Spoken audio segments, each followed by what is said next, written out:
नमस्कार मित्रों, संदीप नामा में आपका बहुत बहुत स्वागत है। आज हम बात करेंगे पश्चिम बंगाल में जो विस्फोटक स्थिति उत्पन्न हुई है उस हालातों पर हम विस्तार से चर्चा करेंगे। मित्रों, कहीं भी अगर किसी देश के किसी कोने में सांप्रदायिक हिंसा होती है तो ये दो संप्रदायों के बीच के विवाद की स्थिति उत्पन्न होती है और इसको जो सरकार है उसका दायित्व होता है कि वो उसको कंट्रोल करे। लेकिन अगर कोई हिंसा स्टेट स्पॉन्सर हो, उसको सरकार ही अगर प्रायोजित करे, तो फिर एक सवाल ये उठता है कि इस हिंसा पर कंट्रोल कौन करेगा। अगर सरकार ही जनता को उकसाकर भड़काकर सांप्रदायिक हिंसा फैलाने का प्रयास करे, दूसरे संप्रदाय पर हमला करने के लिए उत्प्रेरित करे, तो फिर दंगे का एक भयावह रूप लेना निश्चित ही है। अभी कुछ समय पहले ही बंगाल में जब संदेश खाली में विवाद हुआ, संदेश खाली में जुल्म हुआ, तो पूरा देश उसका गवाह बना और हर तरफ पश्चिम बंगाल की इस हिंसा की मजम्मत हुई, लोगों ने निंदा की। ऐसे लगने लगा था कि पश्चिम बंगाल भारत का हिस्सा ही नहीं है।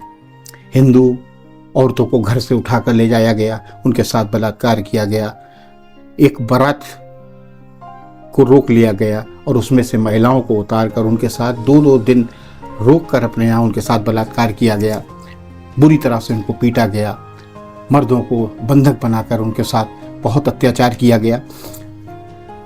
पूरे देश में इसकी गूंज हुई, हर तरफ इसकी निंदा हुई। लेकिन उसके बावजूद भी पश्चिम बंगाल की मुख्यमंत्री ममता बनर्जी अपने खास सिपह सलार शाहजहां शेख का बचाव ही करती रही। लेकिन जब कोर्ट ने दखल दिया और पानी सिर से ऊपर हो गया, तो फिर मजबूरी में ममता बनर्जी को शाहजहां शेख को गिरफ्तार करना पड़ा। ये किस्सा, ये हिंसा का एक भयावह मंजर लोग अपने स्मृति पटल से हटा भी नहीं पाए थे, भूल भी नहीं पाए थे कि मुर्शिदाबाद के कांड ने और लोगों को झकझोर कर रख दिया।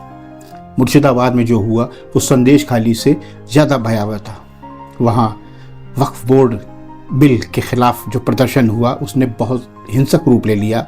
हिंदुओं को ढूंढ कर तलाश करके मारा गया, उनके मकान में हमला बोलकर उनके मकान को जला दिया गया, उनके व्यापारिक प्रतिष्ठान, उनकी दुकानों को फूंक दिया गया, उनकी सभी संपत्ति जला दी गई। ख़ास बात यह रही कि जो उग्र भीड़ थी, जब उसने हमला बोला तो उसने एक वर्ग विशेष यानी हिंदुओं के व्यापारिक प्रतिष्ठानों और उनके मकानों को ढूंढ कर सिर्फ उन्हीं पर हमला किया और घर में घुसकर न सिर्फ संपत्ति जलाई बल्कि महिलाओं के साथ भी अभद्र व्यवहार किया गया, उनके साथ रेप तक के कांड हुए, कई लोग इसमें मारे भी गए। ये जो वहाँ के एक प्रत्यक्षदर्शी हैं उनका कहना है कि जो भी हमलावर आए थे उन्होंने लोगों के नाम, लोगों के मकान पूछ कर, व्यापारिक प्रतिष्ठान पूछ पर उनकर हमला किया। इससे ये साफ हो जाता है कि ये जो हमला हुआ हिंदू संप्रदाय पर, ये एक सोची समझी स्ट्रेटेजी के तहत हुआ, एक साजिश थी जिसके तहत हुआ। इसलिए ढूंढ कर सिर्फ हिंदुओं को निशाना बनाया गया। ममता की पुलिस ने इस दंगे को रोकने की बजाय उग्र हिंसा ये फैला रहे थे उनको मदद करने की पूरी कोशिश की।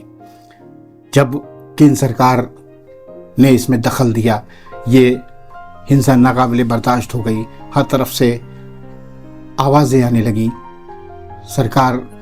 केंद्र सरकार पर दबाव बनने लगा कि वो दखल दे, क्योंकि अब हिंदुओं का वहाँ रहना नामुमकिन सा हो गया है और तमाम हिंदू फैमिलियों को अपने परिवार की रक्षा के लिए, अपने जान माल की रक्षा के लिए वहाँ से पलायन करना पड़ा।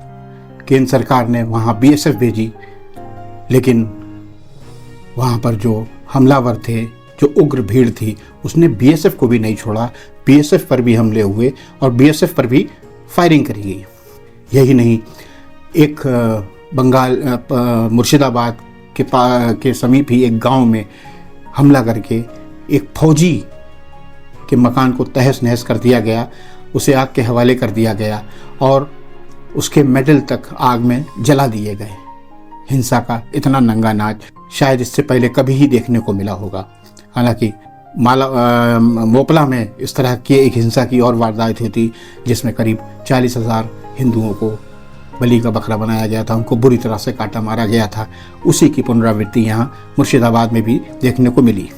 जो वहाँ के प्रत्यक्षदर्शी हैं, यहाँ जो वहाँ फोर्स तैनात है, उनका स्पष्ट मानना है कि इस हमले में बांग्लादेशी घुसपैठियों का बहुत बड़ा हाथ है। और जो वहाँ के हालात हैं, जिस तरह से ममता बनर्जी की सरकार बिल्कुल असहाय नज़र आ रही है, या ये कहना चाहिए बनावटी रूप से असहाय नज़र आ रही है, ममता बनर्जी की सरकार वास्तव में इन कट्टरपंथियों की बंधक बन चुकी है।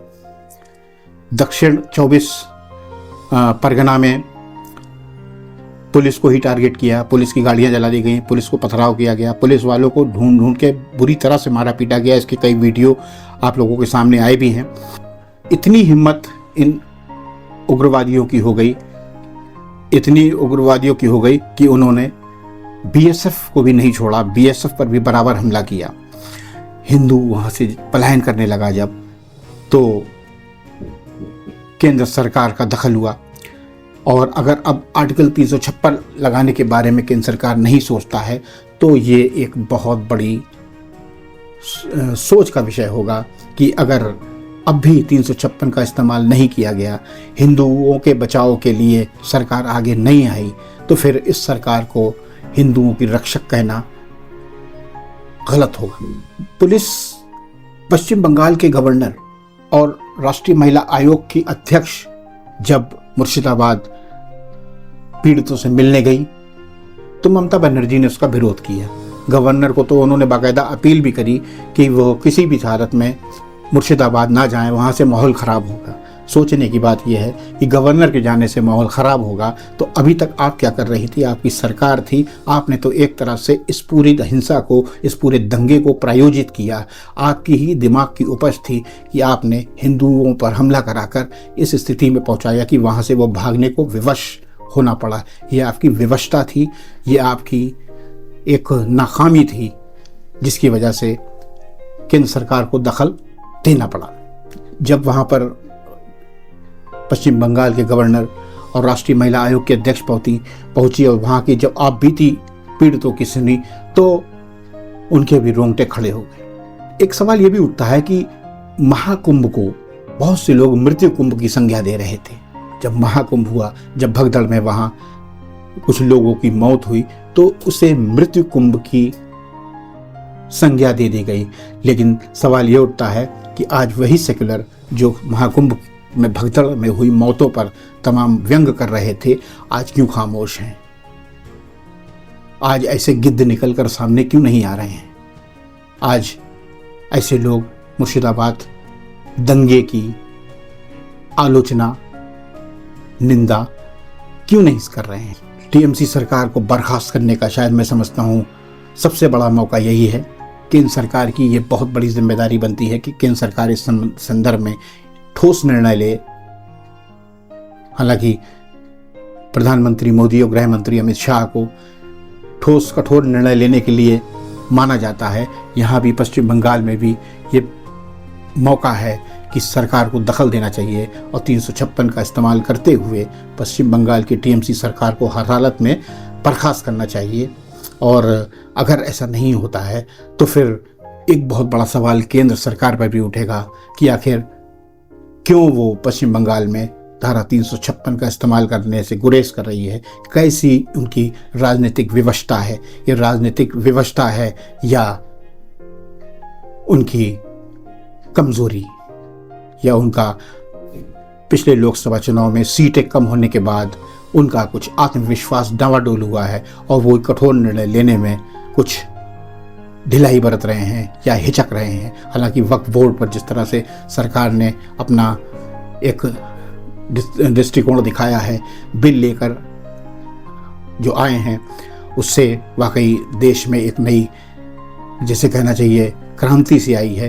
तो काफ़ी लोग इसका समर्थन कर रहे हैं। हालांकि इसका विरोध होना भी लाजमी है, लेकिन इसका भरपूर समर्थन किया जा रहा है। और उसी वक्फ बिल के रिएक्शन में ये हिंसा हर तरफ हो रही है। सरकार को इसको बहुत कठोरता से फैसला लेते हुए इससे निपटना होगा और किसी भी हालत में जो असहाय, बेबस खुद को समझ चुके हिंदू संप्रदाय के मदद के लिए आगे आना होगा। वहाँ का हिंदू संप्रदाय बहुत डरा हुआ है। महिलाओं की वहाँ की स्थिति देखिए, उनके वीडियोस अक्सर सामने आते हैं। रात रात में सोना उनका नहीं हो पाता है। भय और खौफ से पूरी तरह से बांग्लादेश का हिंदू भर चुका है और इस समय केंद्र सरकार को हर हालत में इन हिंदुओं की मदद करने के लिए आगे आना चाहिए। हिंदूवादी संगठनों को भी अपनी जिम्मेदारी निभानी चाहिए। कम से कम वहाँ के हिंदुओं को जागरूक किया जाए, अवेयर किया जाए कि कम से कम वो तो अपनी सुरक्षा के लिए खुद सामर्थ्य पैदा करें, आगे आएं, वरना इसी तरह से वो पिटते रहेंगे और बर्बाद होते रहेंगे। उनके आंसू पोंछने वाला फिलहाल कोई नज़र नहीं आ रहा है। केंद्र सरकार को हर हालत में इस समय इसमें पहल करते हुए धारा 356 का इस्तेमाल करते हुए टीएमसी सरकार को हर हालत में बर्खास्त करना चाहिए और ममता बानो को किसी भी हालत में जेल की सलाखों के पीछे भेजना चाहिए। जो बहुत से ऐसे सेकुलर थे, जब कश्मीर फाइल्स या केरल स्टोरीज पर उनको यकीन नहीं था, उस पर तमाम सवाल उठा रहे थे, उनको ये घटनाएं काल्पनिक नज़र आ रही थी, अप्रासंगिक नज़र आ रही थी, तो उनके लिए मुर्शिदाबाद का ये कत्लेआम लाइव है। इसको देखें और अब भी अपने जहन में ज़रा सा बिठाकर ये सोचें कि एक वर्ग जो बहुसंख्यक है किस तरह डरा सहमा अपने ही मुल्क में बेबसी की ज़िंदगी गुजर कर रहा है। केंद्र सरकार हर हालत में इसको संज्ञान ले, वहाँ के लोगों की पीड़ा को समझे, देशवासियों के मंतव्य को समझे, उनके विचारों को समझे, क्या मंशा है, हिंदुस्तान की जनता क्या चाहती है, उसको समझे और पश्चिम बंगाल का स्थायी इलाज करे। वरना वो दिन दूर नहीं जब पश्चिम बंगाल हिंदुस्तान से बहुत दूर निकल जाएगा और शायद फिर बहुत देर हो चुकी होगी। हिंदू समुदाय वहाँ से बिल्कुल सफाया हो जाएगा और ये स्थिति बहुत विकराल होगी, देश के लिए बहुत दुर्भाग्यपूर्ण होगी। जय हिंद।